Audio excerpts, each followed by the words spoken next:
He's the Phantom, Japan's deadliest, most untouchable spy. For 10 years, no one has ever caught his tail. His new greatest threat?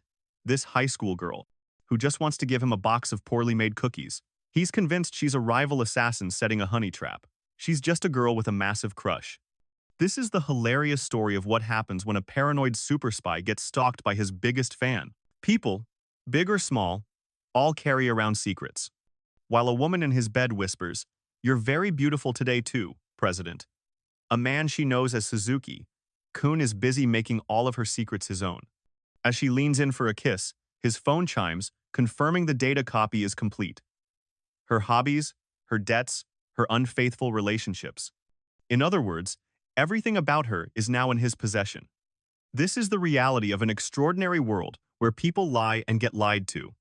In a country like Japan, a so-called spy heaven where security is loose, this man protects the nation from the shadows. One day he is Mr. Yamada. The next he is Mr. Suzuki, but his true identity is a member of the Ministry of Defense Information Bureau, codename A4. His mission is simple: to fight spies with spycraft. As he walks through a crowded station, his senses flare up. He thinks to himself, "I'm being followed." For the past few days, this tail hasn't shown their face once. Definitely a pro. While it's common for people to want him dead, the beliefs of a spy are to not stand out. He decides against direct confrontation, choosing instead to maintain his cover as Mr. Suzuki, a simple man in the trading business. However, his professional stalkers are, in fact, three high school girls peeking around a corner. As one shushes her friend, the girl in the lead, Kai Mamiru, is having a complete meltdown. He's going to turn around. She panics internally, only to breathe a sigh of relief when he continues on his way. This is Kai Mamiru, an ordinary high school girl, and her friends are quick to tease her. "You're such a simp, Mamiru-chan. You really must like that guy." Mamiru fiercely denies it, claiming she doesn't like him at all, but her friends know better. Mamiru was raised by her grandpa in the mountains, where she learned to make her presence thin, which explains her incredible stalking skills. The teasing becomes too much, and an embarrassed Mamiru suffers a massive nosebleed. Later, her friends watch as she loses him in the crowd again. "Isn't he amazing?" One remarks, "He has yet to look back at you. Don't you think he already knows?" The thought sends a shiver down Mamiru's spine. On the train, her friends interrogate her about her crush, pointing out that the elite, glasses-wearing type isn't usually her thing. As she tries to deny it again, one of them yells, "Okay, stop right there. Explain the nosebleed." Flustered, Mamiru explains that she was playing a romance game on her phone and got carried away. Just then, a calm voice interrupts. "If I can interrupt, miss?" It's him, the man she's been following, standing right in front of her. He kindly offers her a handkerchief, but as he hands it over, the train doors start to close, forcing him to jump off onto the platform, leaving a stunned Mamiru behind with his handkerchief in her hand. Her friends are speechless. "What's with that timing?" one exclaims. Another muses, "He was like a deer caught in a trap, even my heart skipped a beat." Her friend's teasing continues, but Mamiru clutches the handkerchief, her mind made up. "I will tomorrow," she vows, determined to see him again. Locked on. Back at the SO Data Corporation, the man known as Suzuki gets to work. While his female colleagues swoon over how cool and handsome he is, his mind is on one thing only. "I've got to find out who was following me," he thinks, accessing the building's security system. "That's why I made sure to follow a route with security cameras. I'll find you out." But as the footage from that morning plays, he's left in stunned silence. A woman? A female high schooler? He was being followed by a group of teenage girls. He recognizes her immediately. It's the girl from the train, the one with the nosebleed. But it can't be. That movement, that ability to tail him without being seen, it wasn't the work of an amateur. Could she be in disguise? Suddenly, a gruff voice echoes in his head, the voice of his superior, B3 Senpai. "Listen carefully, Agent A4. In order to smoke out hidden enemies, a pro analyzes the reactions of everyone around him. Get it together." A4's professional calm shatters. "I've done it now, B3 Senpai. My kindness became my weakness." He panics, slamming his head on his desk as his colleagues watch in confusion. His mind races, spiraling into paranoia. Could that girl have calculated all of this? Was this some kind of outrageous honey trap? Just as a coworker offers to take him out for drinks, his phone buzzes with a peculiar ringtone. He instantly recognizes it, a coded message from an officer. His next mission is here. We've been able to pinpoint the traitors within the Ministry of Foreign Affairs. The message details. He turns to his colleague, calmly declining the offer. For him, the role of Mr. Suzuki has come to an end. Tomorrow, he will be Mr. Yamada, or perhaps Sato.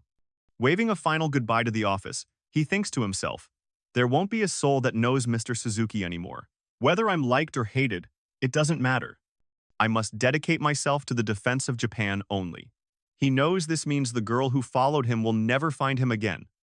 Elsewhere, Mamoru is dejected. Her friends try to cheer her up, teasing that the girl who's only good at skinning animals went out of her way to bake treats for a guy she can't even find anymore.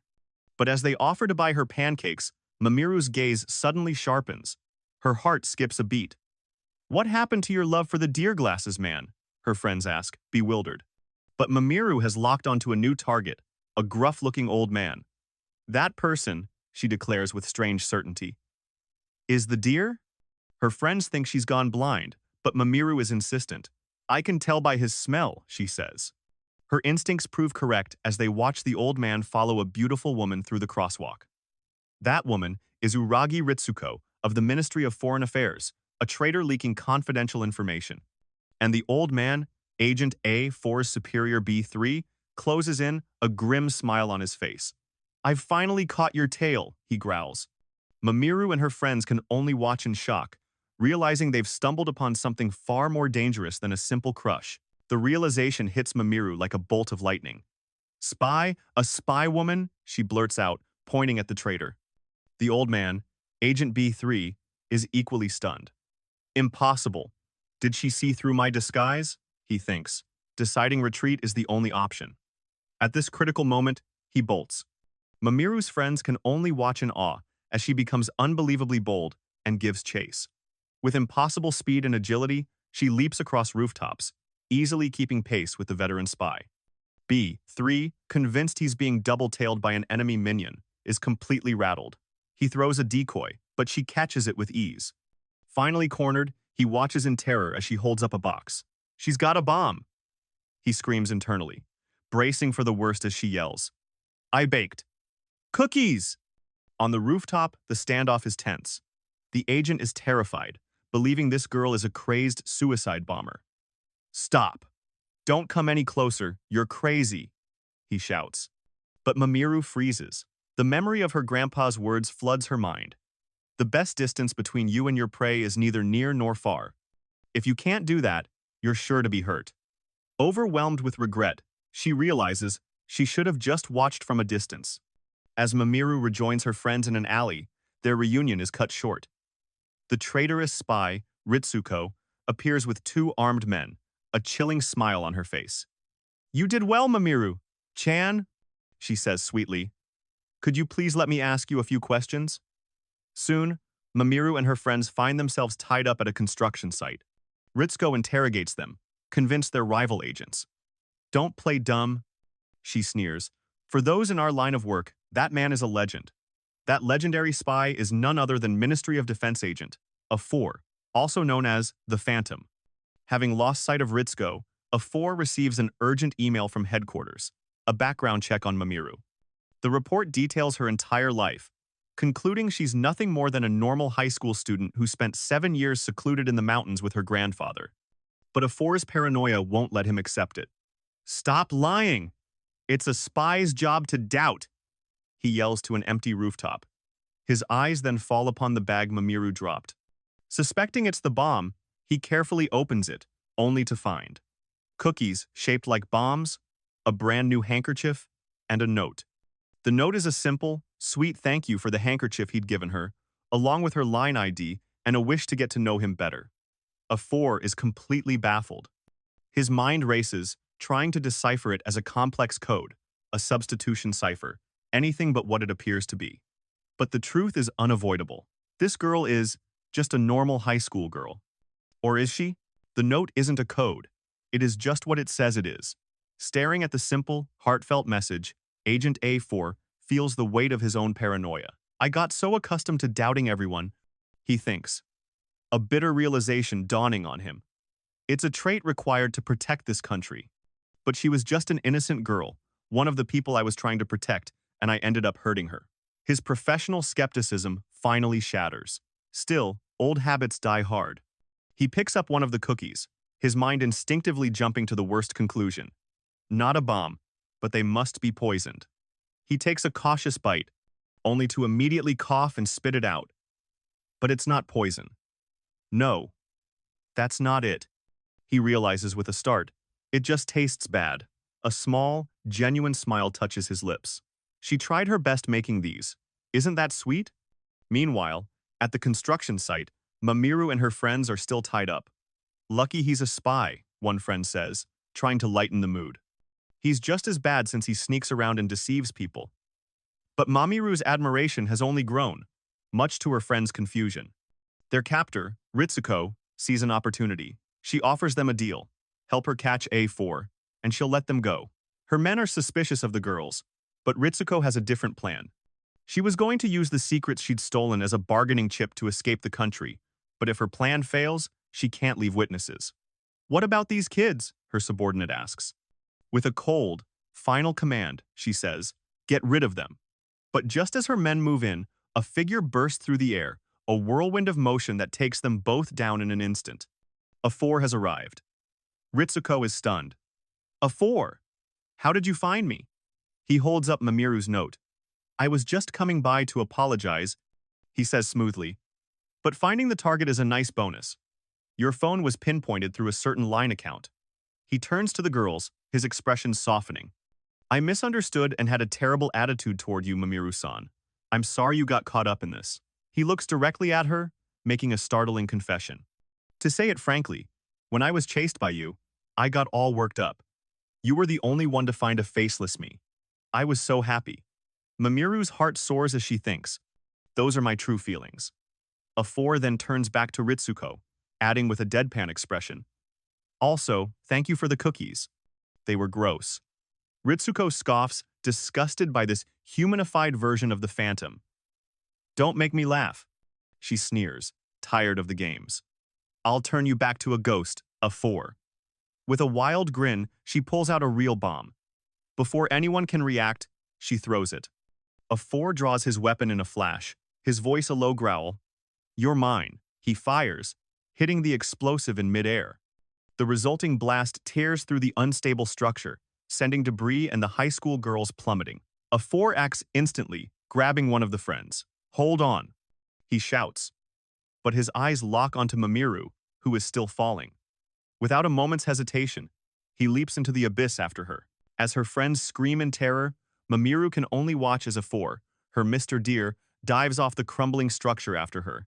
Plummeting through the open air, he reaches out, his hand closing around her wrist just in time. In that moment, suspended between the sky and the ground, Mamiru looks at her rescuer and thinks, I finally caught you. A bruised and bleeding. A4 can only let out a small laugh. Ha ha. What a kid. Back on the ground amidst the wreckage, he holds her hand, and for the first time in his career, the untouchable Phantom admits defeat. In 10 years of being a spy, he confesses, you're the first to catch me. With the traitor Ritsuko secured and a load of information to extract from her, a new chapter begins. Looking at Mamiru, who proudly declares that she helped in the capture, a genuine smile spreads across his face. You're really something, he says, before extending a hand and an unbelievable proposition. I'm going to try this job a little longer, so eventually. Will you become my partner? For Mamiru, who was just glad she'd climbed down from the mountain, it was an exhilarating and dreamlike offer, or so she thought. The reality of being a spy's partner is a little different. Now clad in a tactical suit and leaping across rooftops, she tries to offer him homemade macarons during a mission, only to be shut down. What are you talking about? We're working, he scolds. We can't let our guard down on the next enemy. To him, she's just a regular partner, and the realization hits her hard. I wasn't able to catch his heart at all. But what Mamiru doesn't know is that after 15 years in the shadows, the one sad thing that sticks with A4 is his complete inability to talk about his true feelings.